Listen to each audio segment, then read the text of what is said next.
and thank you for joining us today in this webinar. It's a pleasure to welcome you all here. It's another webinar organized by the Global Semiconductor Alliance, part of a series of executive-focused webinars dedicated to the COVID-19 crisis and the impact of the COVID-19 on the business, everyone's business. So the idea here is to have, again, a number of speakers to come in over the course of a few days, and we've done that last week, and we are keeping on doing it this week and next week. Have a few speakers come in, as I said, to help you and your company navigate these exceptional situations and try to provide some advice, some best practices of how to prepare for the recovery, which will come over hopefully very soon. So in particular, this webinar is, for this webinar, we've asked McKinsey to weigh in with their perspective on the situation. And in fact, it's not by chance that we asked McKinsey. McKinsey has been developed over these past few weeks. I mean, even if it is a recent situation, they have developed an extensive amount of research and articles and advice on the COVID-19 business impact. So we've asked today Ondrej Burkacky to come in. He's a business head of the business technology practices, head of the semiconductor or co-head of the global semiconductor practice and McKinsey, and a partner with McKinsey & Company. And he will try to summarize some of the findings of the firm of McKinsey on this topic, and specifically try to focus also on the impact on the semiconductor industry, which we all care about, of course.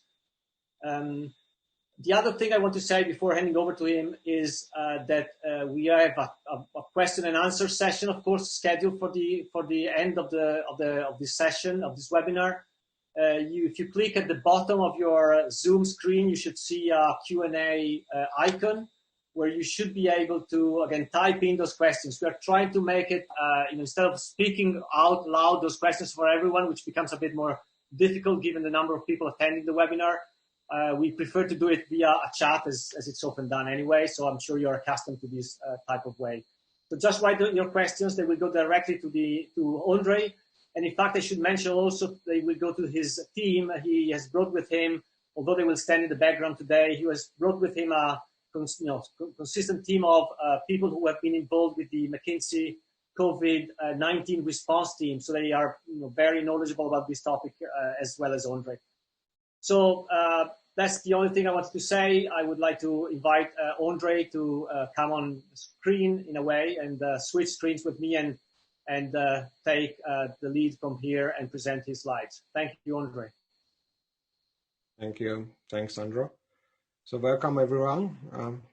I would like to guide you through our perspective on COVID-19 and the implications for the semiconductor sector. So as also introduced by Sandro, this is something which is definitely an evolving thing as this overall situation is. So basically keep in mind that what we are going to present here are the current views. We are working on updating them very frequently. But what we'd like to give you today is an overview which basically consists of 5 parts, right? I would like to start about looking a bit broader at the situation itself, and then dig deeper into what it means for semiconductor demand, what are the potential scenarios out there. Then look a bit on the supply chain side of things before going into the manufacturing side and looking at potential scenarios and also potential risks that might emerge. And then spend quite some time on the last chapter, which is about potential as a way forward and what would be our recommendations to semiconductor companies in general.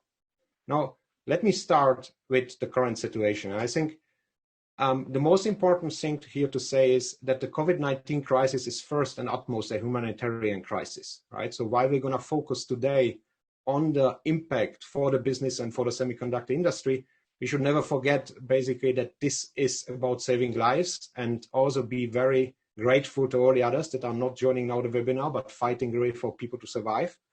So looking at the numbers here, we are now approaching almost 1 million confirmed cases, and we all know that probably the dark number, meaning the number of cases which is not yet officially counted, might be even higher.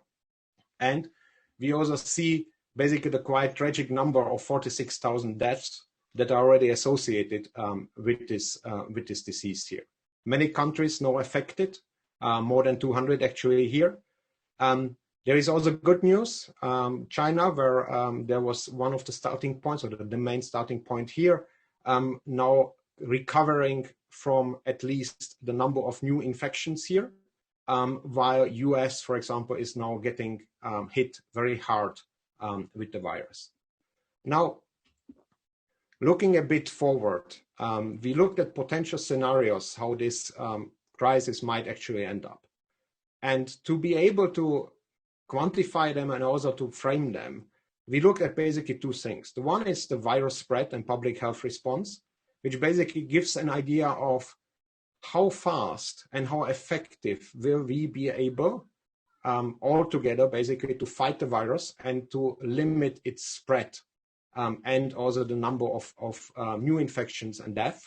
So that is what you can see basically on the y-axis. On the x-axis, it's a question of what are the knock-on effects and economic policy response to keep them in certain ranges.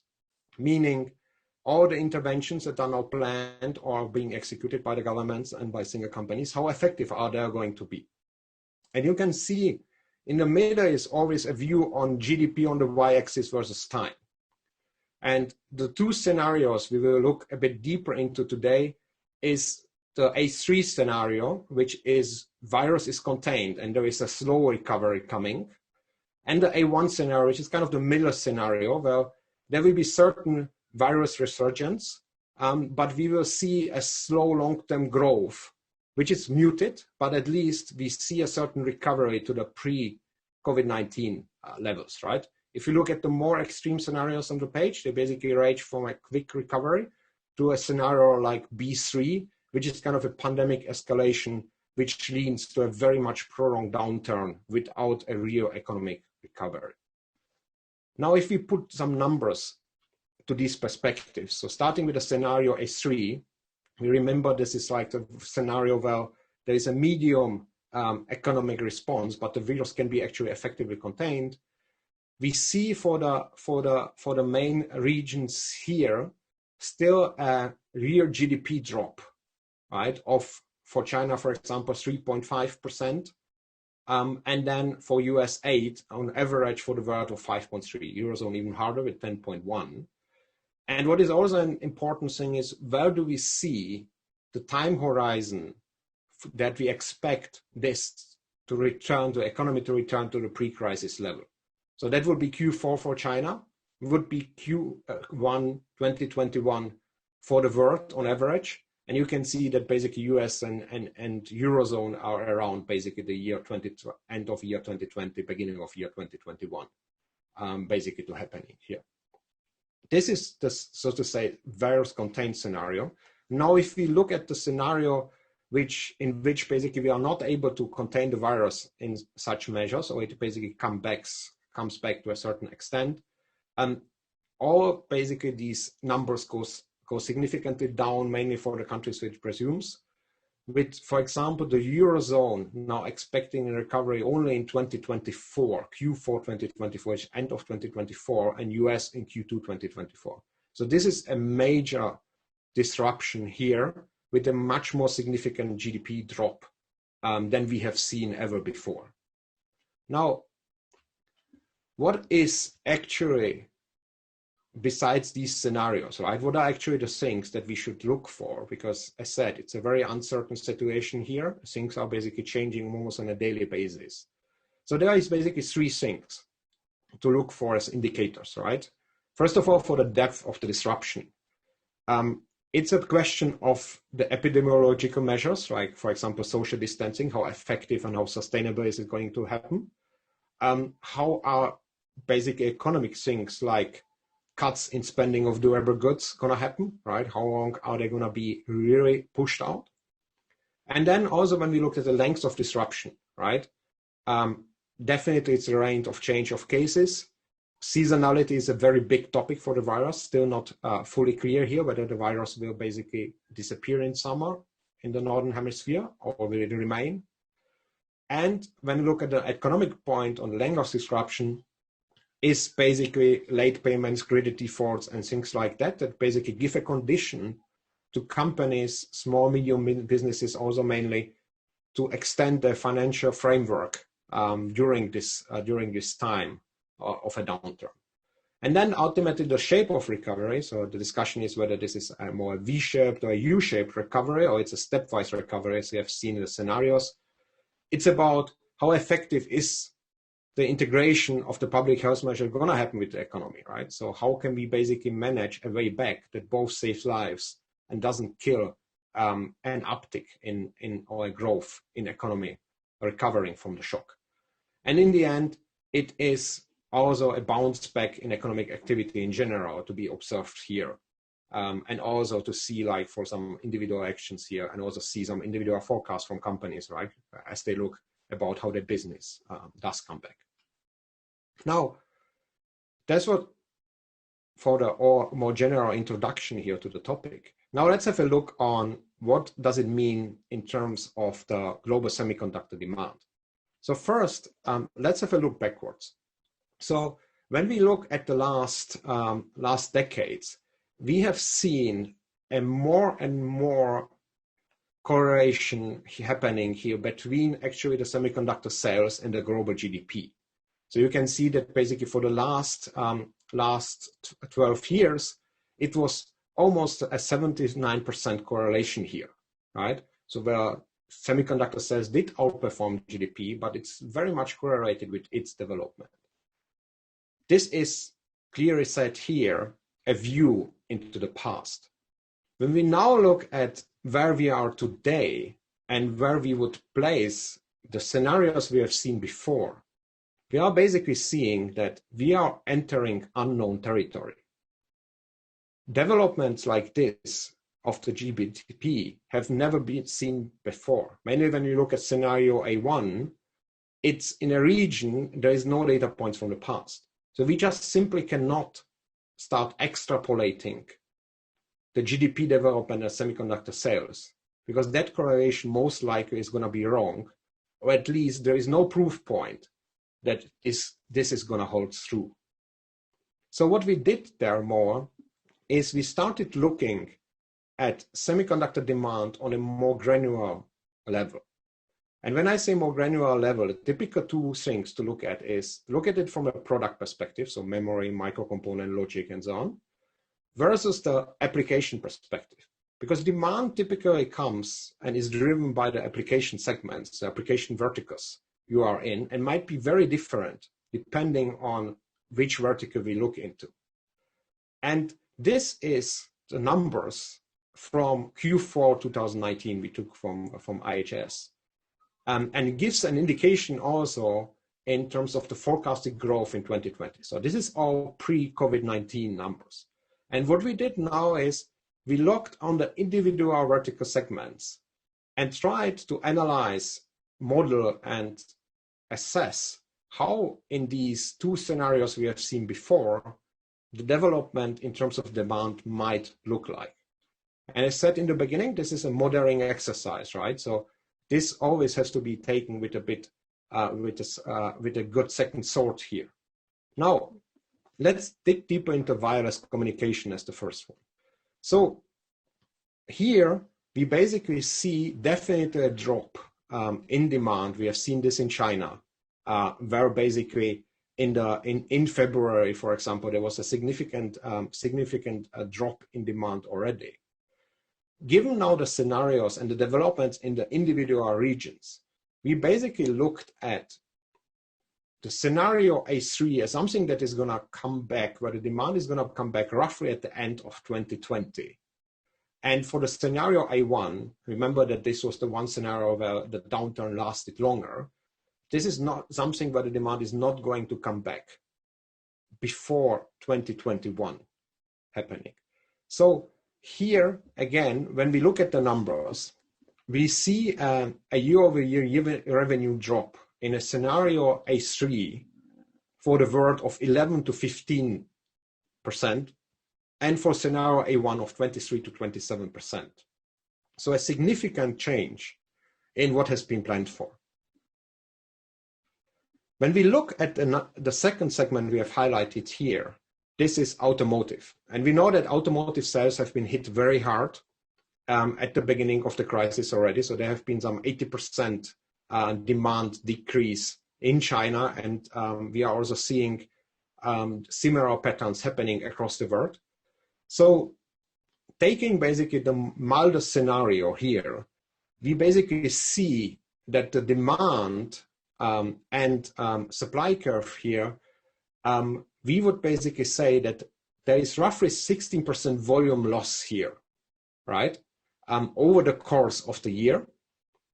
And we see that basically the demand in the end might come back, although to a bit lower level, here only in June. And this is basically the view that we have here on China, where we have also already the best view here on what happened during the crisis and how the recovery is basically starting. Now, if we take this now and put it all together and look at what is basically the outcome here in terms of vertical demand, we see that actually for PC and server market, there is a drop which is actually not that significant, -6 to -10% in one scenario, -2 to -5 in the second one, which is basically a mix of higher server demand due to all the remote work, video streaming, but also due to several companies now taking the opportunity and shifting more operations into the cloud, and a PC segment that is continuing on its trajectory to going down, even accelerated here as discretionary spend is typically pushed out. For wired communication, which is basically used very often as the backbone of internet connectivity, there is clearly an uptick here in demand. Wireless communication we already talked about, so the whole smartphone demand, in line also with consumer electronics going down. We have also talked about automotive. When we look at the global numbers, this is in the mildest scenario, this is basically -18 to -23%. In the longer downturn, this is even -25 to -35%. That is happening here. And we also see clearly a correlation with GDP downtick for the industrial segment. So when we look at these numbers net, it basically means that in our model, for the mildest scenario, we end up in a semiconductor market growth of -4 to -8% compared to an estimate from end of last year plus 5.5%. And in the more longer downturn scenario, we basically end up at numbers from -7 to -11%. But as said in the beginning, these are the average numbers. The individual segments behave here clearly very differently and can be very much more extreme when it comes to growth, or better to say shrinkage here. Now, let's look a bit deeper on what are the consequences now of COVID-19 for the semiconductor supply chain. And what we have seen here is that looking at inbound logistics, for example, right, there actually has been less distortion so far that one might expect. Yes, there is some shortage of chemicals. Actually, on main one, based on the interviews we did with fab operators, fab managers, and supply chain executives, is around IPA, so isopropyl alcohol, which is probably the least worrisome item in the past. But now, as it's used for disinfection purposes, this is actually a fight for this chemical, which definitely, and for good reasons, is now prioritized for medical purposes. Spare parts, wafers, actually some disruptions there, but not major ones. Service contractors, actually here, I think the companies are really doing their best to keep people on site or allow in the legal constraints for them to basically still work on site and fix things. Protective clothing, definitely there was a rush for everything. Again, it's competing against the supply constraints that have been here, but slightly recovering. The other topic which has caused a lot of attention here actually is outbound logistics, where given air freight mainly constraints, and this is because basically a lot of airplanes have been grounded, many passenger airplanes which do use also to carry some load here for logistics and transportations. actually have been grounded, and with this are no longer available, leading to a supply constraint here. Similar for the shipping, less effect here on the road transport here. Now, if you look one level deeper into it, we actually did a survey with close to 100 participants on how they see the situation based on their region and based basically on the type of company they are in. And we basically see that actually the incoming deliveries across all regions but Southeast Asia currently, and this is a snapshot basically from last week and this week, are less if affected. For Southeast Asia, actually this takes quite some hit here, which also has to do with restrictions put in place there. It has to do also with labor workforce shortage that we also see coming up next. When you look into the in and outbound logistics, again, similar view here on the regions, we actually see that there are considerable delays observed. So we have seen it, as said before, right, for mainly air and ocean, less for road. And you can see that while these days might not sound as super significant, like 5 days or 4 days, it requires sometimes quite some replanning. For example, if you are used to get your lithography mask in a day, and now it takes 5 days, and the predictability mainly of these 5 days is not very good, meaning that there is a high likelihood that it can be 7 or it can be 3 days. You need to start planning in a different ways for all goods which are typically shipped really on demand as you need them in time. Now, let's shift a bit from the supply chain look into the manufacturing world. Here, we basically need to consider mainly 3 things when we analyze it, right? One is government-induced shutdowns, where governments to protect basically their citizens do shut down certain plants or even locations, or at least people movement is strictly limited, which leads to challenges in labor force supplies. This can be things like border closures. So, for example, the closure of the border between Malaysia and Singapore led to the fact that more than 30,000 blue-collar workers that typically commute from Malaysia into Singapore are missing. And so there basically is a significant lack of workforce there. And also the precautionary measures that companies have put in place lead to the fact that with the increasing number of infections, basically the collateral effect of asking people to self-quarantine when there were direct contacts or direct contacts of direct contacts leads to even more severe labor shortage on site, right? But as said, this doesn't mean that these are not measures to be put in place. I mean, they are protecting life, so we should be very conscious about this. When we look at the assembly capacity availability, this is actually something which pretty much scales with workforce availability.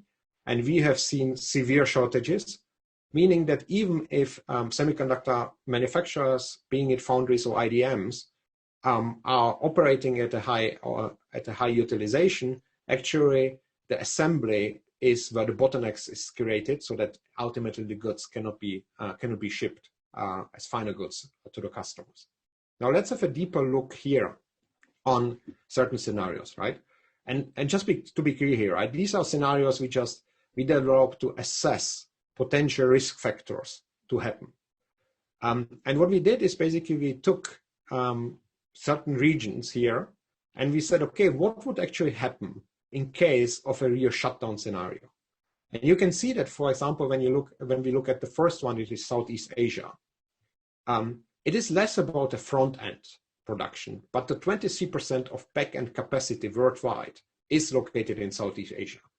And as discussed before, right, the shutdown in Malaysia is having huge implications already now on the industry. Taiwan, so far as the second scenario, has not been hit hard by COVID-19, which is a very good thing.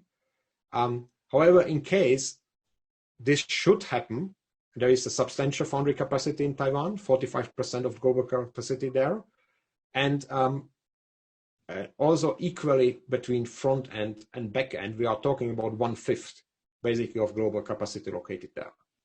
Japan, same here. So far, we have not seen a big hit on Japan itself.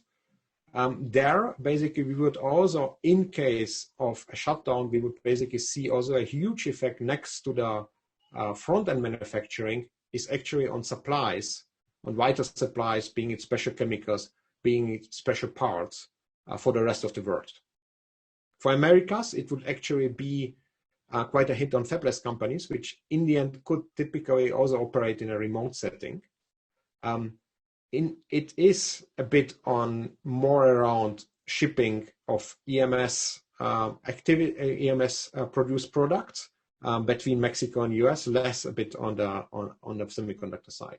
For Europe, although basically the global capacity figures are not that high, there are specific verticals where a shutdown in Europe would have huge impact on. Mainly to call out here is automotive, where more than 50% of the global capacity is located. So whenever you are going through your scenario analysis and strategic implications, I think this is a good starting point to think about what if scenarios here. Now, how does actually the current situation look like?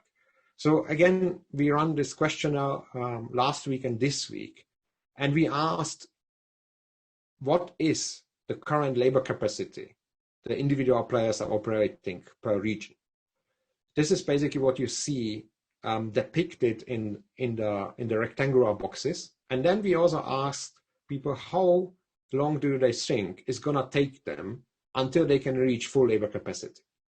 And what you can see here, which is then depicted then in circles, is that while in Europe and also Americas, the capacity is in the 50s, 60s, or 70s, which is typically due to the fact that people working on site try to form A-B teams so that they do they not get in contact to each other, meaning that one part of the shift is basically working from home or still remaining at home. The other ones are the facility.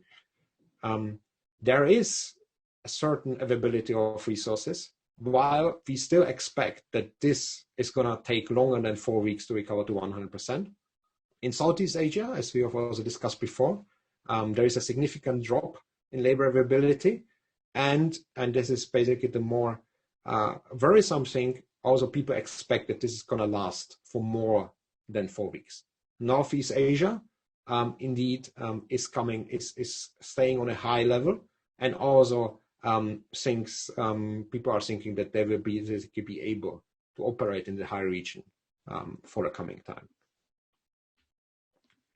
When we take now a deeper look on Southeast Asia, which was like stroking out in all the surveys before, we basically see that from the current production capacity, companies are typically operating in the below half of their capacity, from 30 to 50%. And we basically see also here in the distribution below that most of the respondents of the survey think that it's going to take more than 4 weeks for them to come back to 100%. So it looks like that here we still have a month and more ahead of us where we will face capacity constraints here. Now, we looked a bit at the situation which we have here actually. We looked at some demand scenarios. Now the question is what to do about it. And let me talk about this in the last chapter here a bit. So looking a bit at where we start from as the overall semiconductor industry, this is a bit of a view on the last years here. And what is depicted here is the economic profit that the industry as a whole has created. So this is one of research things we have developed over the last years and updated. And what you can see here clearly is that in the last 7 or so years, there has been a very good development for the industry as a whole. Right? The economic profit has risen very highly. The last years were the best ones ever, which basically means that the semiconductor industry itself is in a much better shape than it was in the last crisis here to also sustain and survive through the crisis. Now, having said that, we should basically keep in mind that it's not about only like resolving the things that are now to be addressed, right? In responding to like challenges on having remote workforce, supply chain constraints, and so on. It's about taking actually a view on 5 things. So next to the resolve, resilience, so looking at near-term cash management and also looking at potential shutdowns, so the scenario analysis we, for example, looked at. And this is roughly the phase we are now in Europe. Then having plans how to return, right? Because if as soon as the demand is going to kick back, supply is going to kick back, you should have a plan on how you want to run this, how you want to do this. Where this is more a stage where China is currently in. But also this crisis gives you opportunities to look at more things, so like reimagine, right? Think about like, how is the new normal going to look like? How can you basically leverage the discontinuity that is just happening? How can you actually come out stronger than your competitors out of this crisis? And it's also about thinking about reform, which is more thinking about, okay, what are the fundamentals of the industry that might change? Might there be some regulatory implications that we're going to end up with, right? And generally speaking, how is the competitive environment going to look like? Now, let me talk you through now the individual elements here. So for resolve, I think here, I imagine that most of the players are already running kind of a nerve center, response center, whatever the name is used here to react to the crisis.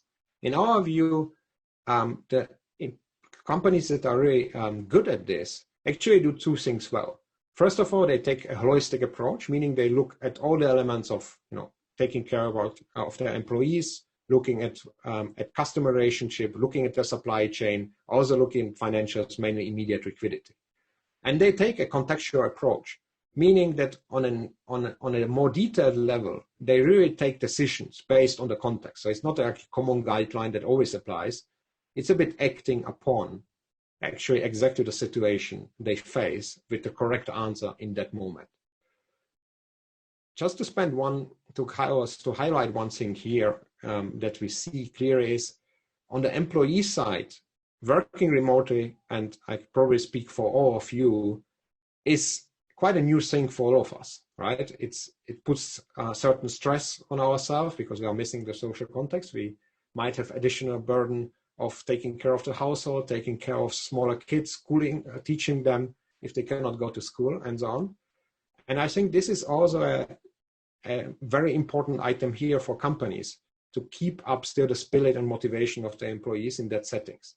So in the projects we are part of, we actually see that companies can outperform here and even create better results than from not working from remote, but they really keep the human side here and establish a caring culture, so establish also clear rules as need for personal time, informal socializing, and so on and so forth. And mainly also keep people busy with important tasks. So it's not like because you are remote, you only do, so to say, dumb work, but it's also about thinking what are actually the projects you can run now that you work remote. Perhaps there are even projects that you have postponed before COVID-19 crisis and now you can take on. So this would be around resolve.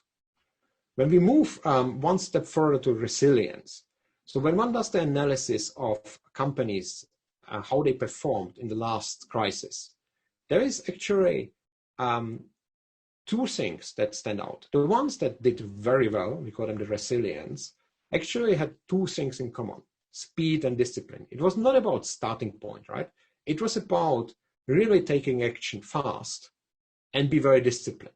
So it's about outperforming on EBITDA, right? So the resilience increased really their revenue by 30% by really pushing for new things, new products, new sales opportunities, by significantly reducing the operating costs fast, right? To have a better, also a better leverage here to invest in things. And it's about discipline when it comes to M&A activities. So divesting in the downturn and acquiring in the recovery, and also deleveraging outperformance, right? To basically give them more cash freedom also to act. When it comes to return, indeed, it's about looking at strategies that have been in place before and also assumptions, and really revisiting whether they are still valid.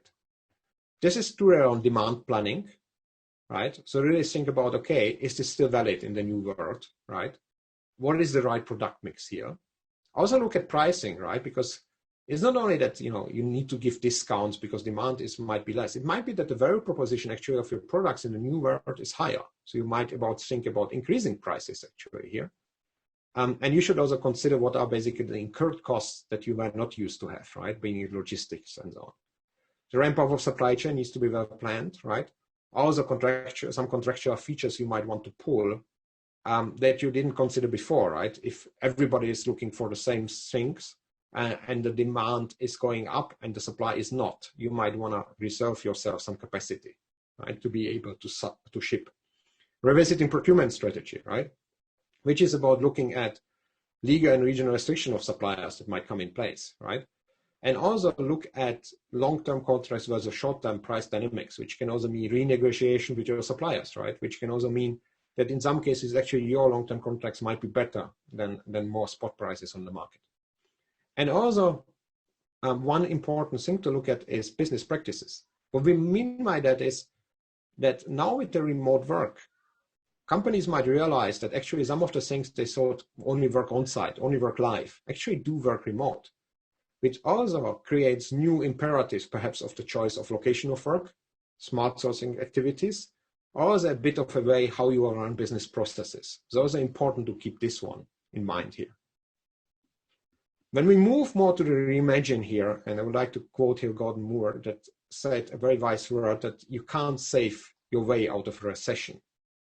This is really about taking another stance, right? So far we have been talking about very operative measures, right? Typically run in the first phase by a so-called NERV team that is basically focused on fixing challenges, right? Then perhaps you have a second team that is doing more the planning exercise on returning and how this comes back, right? Typically also not a good thing to mix these because they should have a different mindset and different focus. But actually there is a third thing to look at, right? This is what is it that you can basically now really take big benefit out of this crisis. So thinking really about bold moves, thinking perhaps about innovation, right? Thinking about, okay, how can we actually outperform competitors in the market with new innovations that perhaps become even more relevant in the new world that we will come back into. Making sure that you can deliver actually at scale when demand kicks in. And certainly, and not lastly, to think about what could actually be smart M&A moves here, right? Given the valuations of companies might be dropping, given that basically some companies might face more financial distress, might be that also some strategic imperatives change, right? Where two companies together might be even stronger mix than it used to be before the crisis. And let me give you one example to this to show that this is just not only theory. Let's look at actually what ASML did before in the last financial crisis, right? ASML being basically a provider of lithographic tools here. What you can see is basically they did three main things. They really focused the innovation on the most advanced products, where basically they would clearly saw that the customers are going to ask for them because this is what leads their technology, what they're going to invest in, why they might hold on investment for more legacy technology. They only modestly cut their R&D in the crisis. So they continued spending here, right? They had a very flexible operating model with temp labor, more than 70% of cost variable, right? And they're very aggressive in reducing discretionary spend to keep the freedom to invest. And on financial health, I think modest cash drain here already, and also a conservative balance sheet, so you can prepare it. And when you now look on the left-hand side of the chart, what the result was, is you can clearly see that they outperformed their competitors. And also they created a position which basically allowed them to capture a much higher market share after the crisis than before. Now, last point here to cover is the topic of reform. So as we discussed a bit before, right, there are things that you need to basically do now. There are things which you need to keep in mind strategically to perhaps do bold moves, but it also is about thinking how is the world going to look like ultimately and that we're going to end up in. And there can be things like regulatory settings that might change, right? We were talking about a trade war before the COVID-19 crisis. So is this something that is going to come back? At what extent? How does it develop between geographies, right? How will governments react to potential takeover attempts from foreign players, right? Is this something that is going to be more restricted, less restricted? How do changes in the competitive environment play out, right? So basically looking also which players will end up stronger after the crisis, right? What we see, for example, now already happening in the aerospace market, right, which is hit very hard, or some travel market very hard by the crisis. Our government is going to step in and nationalize big corporations. What does that mean? And what would that potentially mean for the semiconductor industry? And also looking a bit on the perspective of technology, right? There are certain demand boosts now. Remote work was one example of it. Does it now mean that certain things become now faster, more important, and you can differentiate with it more? Might also mean that some of the technologies that you are relying on are becoming obsolete, as the demand for these is never going to come back to the levels before the crisis. So this is a bit of thinking on the way forward. Let me end the presentation on a positive note, right? I think in these days, sometimes good to look at things that actually do develop and come back. So this is a survey we did in China about more than 1 month ago and 1 week ago, comparing the situation and consumer sentiment before the COVID-19 situation and after it, right? And you can see that indeed on February, where it basically all emerged, people were still quite optimistic, but not unsure. And now when we repeated this in March, you can see that the optimism, while at small scale, like 5 percentage points, but at least it's coming back in, and the uncertainty is actually converting into that direction. So with that, I hope that this crisis is also going to end soon, mainly from the humanitarian reasons here. And I'm also open now to take any questions from you.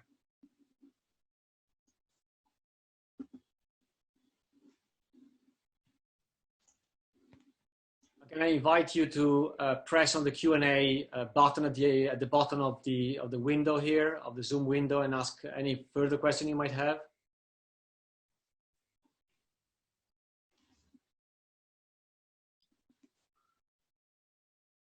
And in the meantime, I want to really stress the fact that it's yet another very deep, fact-based, data-based presentation from Ondrej. Thank you so much for doing that, Ondrej.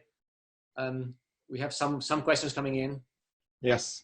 So let me just take the first one, right? So the question is, what is the impact on EU non-automotive semiconductor players, right? So when we take automotive aside, I think we have quite a mix of players that move from sensor specialists, RF specialists, MCU specialists, ECU specialists. So I think then when we look at it from these demand markets, we actually do see quite some significant drop for consumer electronics and wireless devices. So for players that basically take main revenue in these ones, it's more challenging times, right? Players that focus more on pure compute, which does go into servers. This is actually quite an increase. I think a very, very common challenging time is for everybody in the aerospace and defense industry, right? Because we have seen that aerospace basically plummeted down. It's unclear how long this recovery is going to take. So really players that are specialized in that one might have a very challenging time ahead of them. Then we have a second question on how long will 5G be delayed in Europe due to the virus? So I think this is a very, very interesting question here and a very valid question, right? And I can only say that there probably you need to rework with scenarios, right? Because nobody can really tell today. Because the question is a bit, when are companies, operators going to go into investments? How does it look like with subsidies for the governments and things like that? So I think, and that's more of my personal opinion, right? I would see a push out of at least 2 quarters happening here. But it might be also something which takes longer, depending a bit on the scenarios of the crisis, right? Another question is on the medical semiconductor industry. So this is a very interesting question, which we did look deeper into, and it's a challenging investment question a bit, right? Because when when you look at it from the perspective of just looking at the media and news, right, there is certain equipment, right, for now fighting the COVID-19 crisis, which is in high demand, right? And yes, there is semiconductor components need in there. On the other hand, we face severe problems of hospitals, at least we see it in Europe, with basically managing their income and cash, because a lot of the typical things conducted by them, right, like surgeries and so on and so forth, are now postponed because people stay at home, right? With this, their income is basically going down heavily. So they might even happen some bankruptcy in the medical sector. And with that, basically their sourcing for other medical devices that are not COVID-19 related is actually going down significantly. We're speaking about more than a third here, right? So looking at it from the short to midterm perspective, actually it's not a general view that you need to take. You need to be much more specific, right, here. We think that ultimately, like once the recovery of the crisis is happening, basically also the level of demand that has been seen as in the medical world is going to come to the similar levels as it had been before. I received a question by email that I will read. If you see a potential move towards localization from the globalization situation that we had, of course, until very recently. So I think, as I talked about it in the last basically horizon of what is basically the framework about actions to plan. It depends a bit on the geopolitical situation, right? I think when you look at it from a more operational supply chain perspective, several players already review their supply chain strategy, right? As they did, for example, after the Fukushima catastrophe, right? This is something which is more on a tactical level, right? I think on a geopolitical level, it really depends on how the scenarios play out, right? In case the trade war is going to come back, in case there will be many more restrictions on international trade, definitely a more localization of the semiconductor industry is going to follow. But let's keep in mind that this is one of the most global industries so far. So basically disentanglement and going for local will cost enormous investments. And so it's not going to be something that is going to happen, so to say, without a leading indicator or some leading pressure here to go for local. So there is also some questions on whether we are not a bit optimistic in our view, right? And this is a bit, as said, a question on the models, right? Whether you go for a more optimistic or a more pessimistic scenario here. And also it's a bit a question of where are you currently in the world, right? When you look at China, which is recovering, right? It has seen also drops of 50, 60% down, right? When you look into Europe now, it's more like in a hanging in scenario, right? Where factories like automotive factories shut down. But at least we see now a reduction of new infection rates, and everybody is hoping that this is going to be over soon. While when you are in the US, right, you see complete shutdowns of some sectors, unemployment rate might be 30% and so on and so forth. So it's really an overlay of these things is the numbers you have seen, right? We also have to consider that a lot of the demand actually today already comes from China and might emerge to be even more going forward, right? On the other hand, as said, in the longer recession scenario, it can also be that that the GDP drops even further, and then we are seeing reductions in semiconductor sales we have never seen before.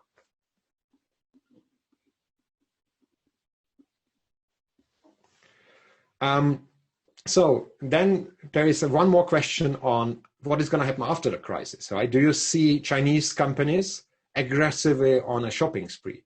So that's actually a trend which is not new, right? I think Chinese semiconductor players and also Chinese investors have been investing heavily in the industry in the last years. I think that the interesting situation that might emerge now is, given that China is like the first one, assumably, to recover from the crisis, and also taking, when you look at it, comparably the least hit here, there will be definitely thoughts about higher investments, right? But as I mentioned before, it also is a question of geopolitics and about like how the governments are going to protect companies that might be hit by the crisis from foreign takeover. So while there might be a need or a more hunger for investment, it might also very easily happen, or easily, it might even happen that basically there'll be some more form of protecting the home companies from foreign takeovers. So this is something which I think the scenario might play out in more like evening out basically these two trends.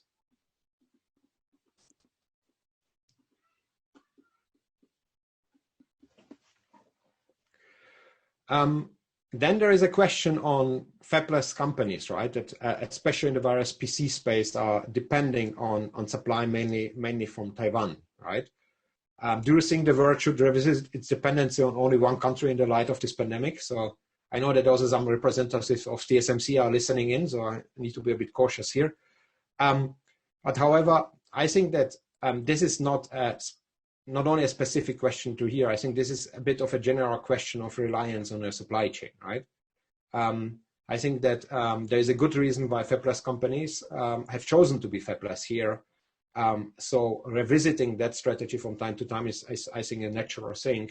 But I would not say that that COVID-19 has somehow created now a special situation here, because basically geographical dependencies is something that you should keep in mind due to multiple risk vectors that potentially might happen, right? So it's not like it has been created by the COVID-19 crisis.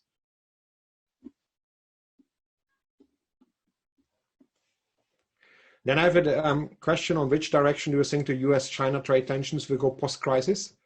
So this is a very, very challenging question to answer, right? I think because it depends on multiple factors, right? It depends on the political situations in both countries.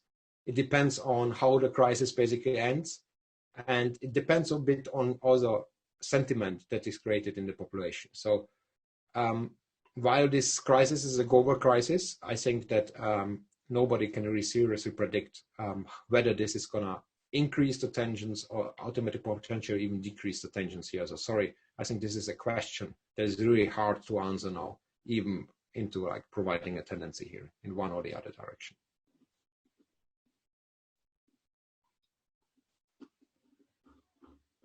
Unless there is another burning question that you want to answer, Ondrej, in the interest of time, we might finish the discussion here. I just want to mention one thing, because I did get some questions over the email about the slides and whether we're going to share them. I don't know if you want to say something about this. I understand there will be some updates next week coming up.